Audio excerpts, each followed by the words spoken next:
Саламатсыздарбы? Бекмамат Осмонов атындагы Жалал Абад мамлекеттик университетинин Жалал Абад коллежинин табигый техникалык бөлүмүнүн автоматташтырылган системалар жана математика ПЦКсынын окутуучусу Балдарова Динара Калкназаровнанын маалыматтар базасы предметинен видео сабак даярдалды. Сабактын темасы, бүгүнкү сабактын темасы MS Access-тин каражаттары менен форманы иштеп чыгуу. Сабактын негизги максаттары, бул биринчи билим берүүчүлүк максаты. Билим берүүчүлүк максатында студенттер форма түзүү көндүмдөрүн аткаруу жолдору боюнча маалымат алышат, өтүлгөн материалдарды бышыктоо жана субудуу чөйрөсүндө негизги башкаруу элементтерин формулировкалайт, форманы иштеп чыгуу билимин тереңдейт, аталган тема боюнча кеңири маалыматка ээ болушат жана теманы толук өздөштүрүүгө жетишишет. Өнүктүрүүчүлүк сабактын максаты студенттер программага кызыгуу аркылуу эс тутумун калыптандырышат жана алган билимдерин турмушта колдоно алышат. Кийинки үчүнчү максатыбыз, тарбия берүүчүлүк максатыбыз компьютердик терминдерди туура колдонуп, коллективде иштөөнү өздөштүрүшөт жана ооз-эки сүйлөөнүн сабаттуулугун жогорулатып, окуу материалдарын өздөштүрүшөт. Бул сабактан кийинки биздин күтүлүүчү натыйжаларыбыз. MS Access программасында форманы иштеп чыгуу жолдорун өздөштүрүшөт, форманы иштеп чыгууда түрдүү режимдер менен таанышат, алган билимдерин турмушта колдоно билүүгө машыгышат жана берилген суроолорго тапкычтык менен жооп берүүгө, терең ой жүгүртүүгө үйрөнүшөт. Маалыматтык системаларда маалыматтарды иштеп чыгуу процессинде төмөндөй процедуралар түшүндүрүлөт. Кирүү, көрүү, бир канча маалыматтардын ичинен тандоо, сортировкалоо, группировкалоо, өзгөртүү, алынган көрсөткүчтөрдү эсептөө жана жыйынтыктоо. Бул иш аракеттердин баарын MS Access программасынын форма объектинде аткарса болот. Бул маалыматтар базасында бир канча форманы иштеп чыгууга болот. Бул маалыматтарды иштетүүнүн милдеттерине жараша болот. Форманы өчүрүүдө иштеп чыгуу процедурасы, графикалык көрүнүшү гана өчүрүлөт. Бирок маалыматтар базасынан маалыматтар өчпөйт, себеби объекттин башка түрүндө, башкача айтканда, таблицада сакталган. Форма бул маалыматтарды кирүүчү жана көрсөтүп берүүчү маалыматтар базасынын объектиси болуп саналат. Форманы иштеп чыгууда төмөнгүдөй режимдер аткарылат. Форма режиминде, конструктор форм режиминде, пустая форма режиминде, мастер форм режиминде. Формаларды иштеп чыгууда төмөнгүдөй иш аракеттерди ирети менен аткаруу керек. Биринчиси маалыматтар базасында таблицаларды конструкциялоо, экинчи таблицалардын арасындагы аралыктарды аныктоо жана схемада анык түзүү, үчүнчү форма эскизин жана объектке жайгашуунун түзүлүшүн аныктоо.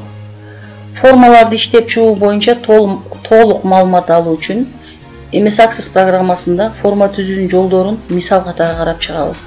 Айталы, бизге төмөндөгүдөй тапшырма берилди. Кружок деген аталыштагы маалыматтар базасынын формасын мастер форманын жардамында түзүү. Мастер форманын жардамында түзүү. Бул тапшырманы аткаруу үчүн кружоктор жана кружокторго катышуучулар аталыштагы эки таблицадан турган маалыматтар базасын жүктөйбүз. Бизде мына сиздер көрүп турганыңыздардай эки таблицадан турган маалымат базасы жүктөлдү, кружоктор жана кружоктун катышуучулары. Бул таблицаларды бири-бирине форма түзүү үчүн Access-тин башка негизги объектилер сыяктуу эле форма түзүүдө дагы эки жандан көп таблицалар болгон болсо, ал таблицаларды бири-бири менен байланыштырыш керек. Байланыштырыш үчүн бизде работа с базами данных деген менюдан вкладкасынан схема данных деген командабыз бар. Биз схема данных командасынын басуунун негизинде бизге добавление таблицы деген терезе ачылды. Бул терезеден биз түзгөн, буга чейин түзгөн таблицалар жайгашат. Бизде азыр биздин мисалыбызда эки таблица, кружоктор жана кружоктор катышуулар жөнүндө маалымат таблицалары турат. Бизге бул таблицанын ичинен керектүүсүн форма түзгөндө кайсыл таблица керек болгон болсо, ичинен тандап алышыбыз керек. Бизде эки таблица бар, эки таблица тең бизге керектүү. Биринчи мына кружоктор катышуу жөнүндө маалымат добавить кнопкасын басабыз. кийинкисинде кружок добавить кнопкаларын басабыз. Биз тандалган таблицаларды тандап бүткөндөн кийин добавление таблицы терезесин закрыть кнопкасы менен чабабыз. Эми бизде таблицаны эки таблица турат. Бул таблицанын окшош талаачаларын биз бириктиришибиз керек. Бизде бул эки таблицада окшош талаачалар бул студенттин коду биринчи таблица и экинчи таблицада эле студенттин коду бар. Ушул биринчи экинчи таблицаны бири-бири менен байланыштырыш үчүн биринчи таблицада студенттин кодун мышка менен басуу менен экинчи студенттин коду талаачасына алып барабыз. Натыйжада бизде изменение связей деген терезе ачылат. Бул терезеден биз тандаган талаалардын аттары чыкты. Бул биринчисинин студенттин коду биринчи таблицабыздан, экинчиси да студенттин коду экинчи таблицабыздан. Буларды создать блокнотун биз создать кнопкасын басабыз. Натыйжада бизге эки таблица бири-бири менен окшош талаалары байланышты. Эми биз бүгүнкү негизги деп эсептеген тапшырмада берилген форма объектисин түзүшүбүз керек. Ал үчүн бул схема данных боюнча сактап коебуз, терезесин жаап коебуз. Создание вкладкасынан мастер форм командасын басуунун негизинде бизге мына создание форм терезеси ачылды. Мында таблицы и запросы деген жолчодо бизде өзүбүздө базада түзүлгөн таблица же болбосо запростун тизмеси чыгат. Бизде запрос түзүлгөн эмес, бизде таблица гана бар. Ошон үчүн таблицанын гана таблица кружоктор катышуучулар жөнүндө маалымат деген эки таблицанын аталыштары чыкты.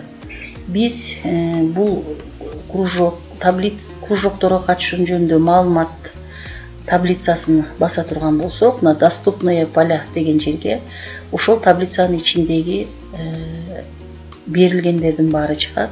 Бул жерден биз выбранные поляга бизге керектүү болгон талааларды белгилеп өткөрүшүбүз керек. Ал үчүн бизге белгилүү болот фамилия, аты, атасынын аты, туулган жылы, туулган жери.